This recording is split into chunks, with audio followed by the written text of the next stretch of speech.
Hello, I'm Daniela, and we're getting to the end of the Stitch the Season 2024 online workshop, Santa's Magical Mission. Today is one of the last two videos where we'll assemble the pages, stitching them together, and checking out our work. Maybe we have to modify it somehow.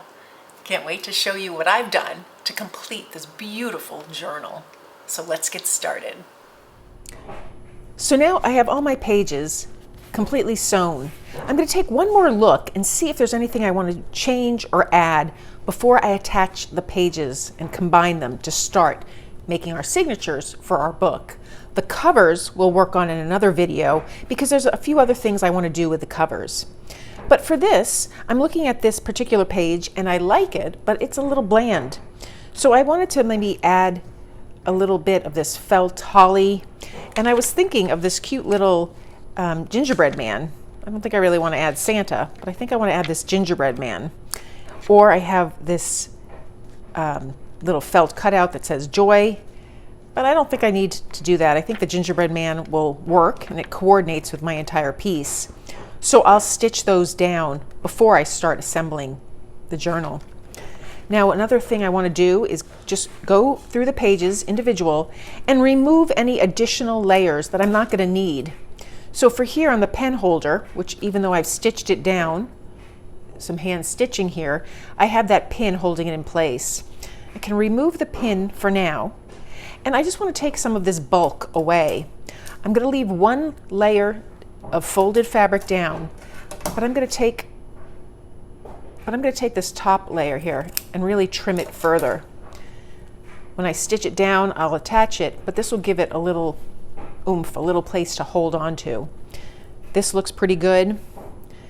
I'm happy with this layer, this page. I just want to make sure I tuck the end of this little lace underneath when I sew it. The back looks good here. Could always tuck or add a stitch if I want, but I think I could make that work while I'm sewing. These pages look good. I don't think there's anything else I want to add just yet. I'm loving departure and arrival. So that's good. I'll quickly add the elements to this page that I want, and then we'll start stitching the pages together. So once you have your pages the way you want them, sandwich them together accordingly. So pages 1, 2, 3, and 4 are ready to go, and they're ready to be attached. Now we basted around the edges. You can leave that stitch in or remove it. I have a little seam ripper that I can use to remove it. You can use a pair of little scissors if you can get them underneath. But I'm going to wait to remove it. What I want to do is just make sure it lines up, and right here does. So you can put a pin in or a clip. Just going to make it line up and clip it with these cute little clips. I think they're used for quilting. And then I just want to make sure this side lines up. It doesn't have to be perfect. You can alter it and make it as perfect as you want.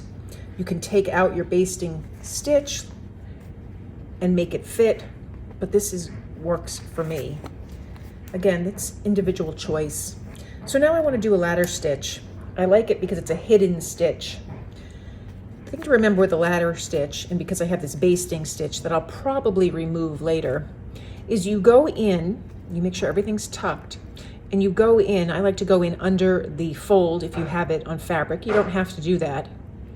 And I come up and I try and make sure my knot is hidden. I can clip the extra thread. Now for the ladder stitch, you want to go straight across.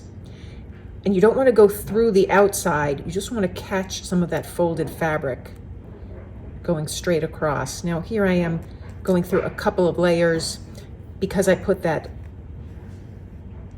lace here. And you want to pull it. You don't need to pull it snug either. You can see right here how you can see the stitch. So now I want to come over here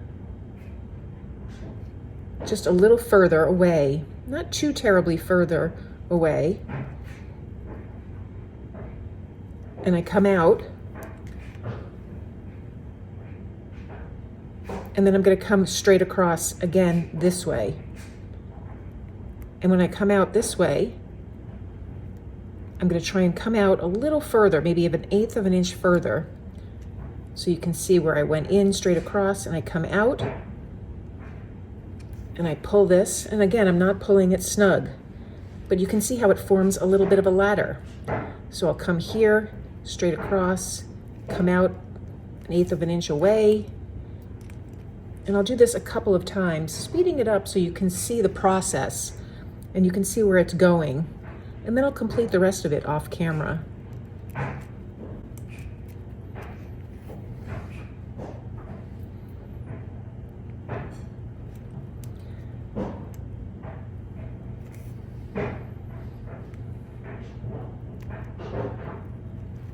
You want to make sure all your stitches get as close to the top as you can get without going through or over. And then once you've stitched enough, which would for me be the length of this piece, you just gently pull your stitches together. And you don't want to pull so tight that it puckers, but you can just play around with it. And therefore the stitches are nice and hidden.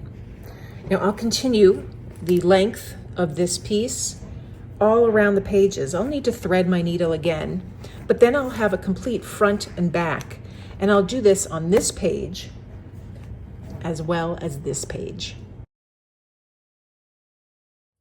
So now I have all my pages sewn, and if I just flip it through the book, you can see how it's going to look.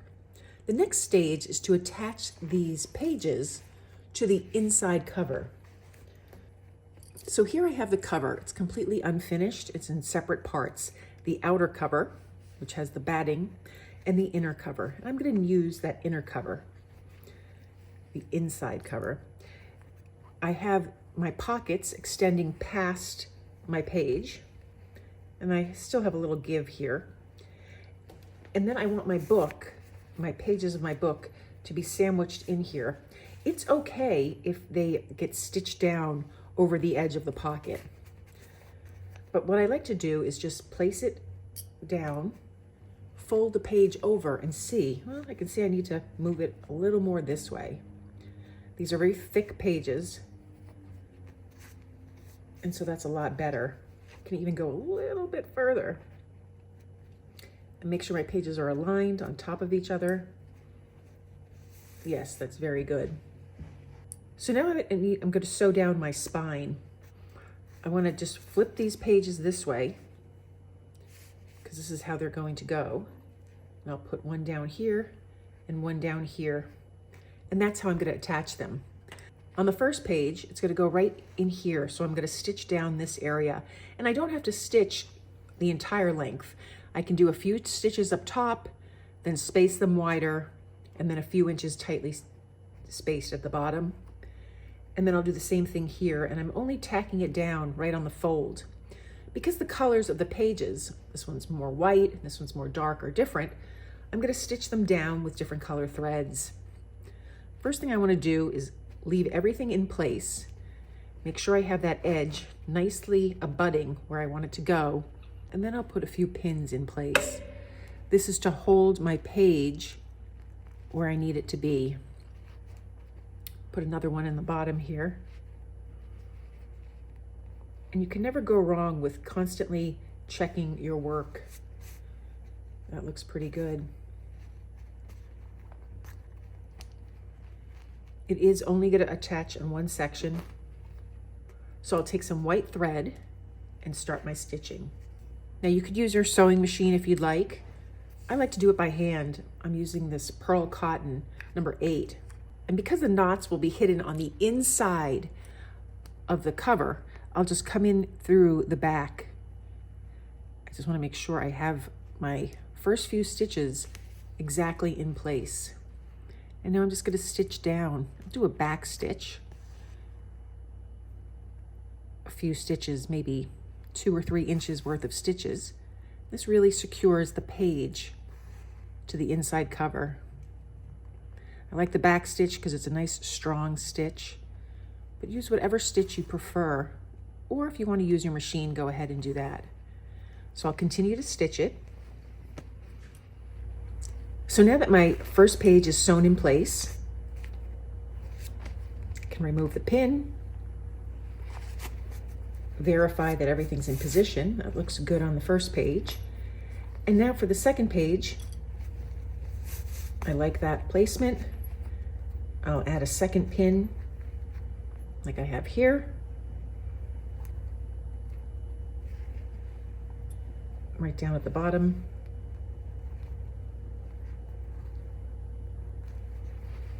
And now I'll just stitch along that line. I'll use the dark thread to do that. So there I have my pages attached to the inside cover. Can remove all the pins. There's always one left over.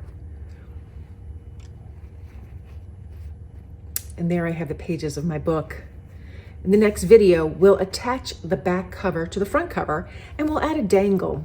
A dangle is just something that hangs from the book. It can be a bell, it can be some beads. You can have multiple dangles in your book. I just think it's cute. It adds a little touch. It's almost like a little bookmark. So we'll do that next time. In the last video, we'll attach the cover and then we'll fill the book. So that's how I completed the pages. I stitched them together and then I stitched them to the inside cover. The book is almost complete. The final step will be to stitch the cover completely, add a few little mystery dangles, and then fill it with our ephemera. Oh, this workshop is coming to an end and I enjoyed it tremendously and I hope you did too.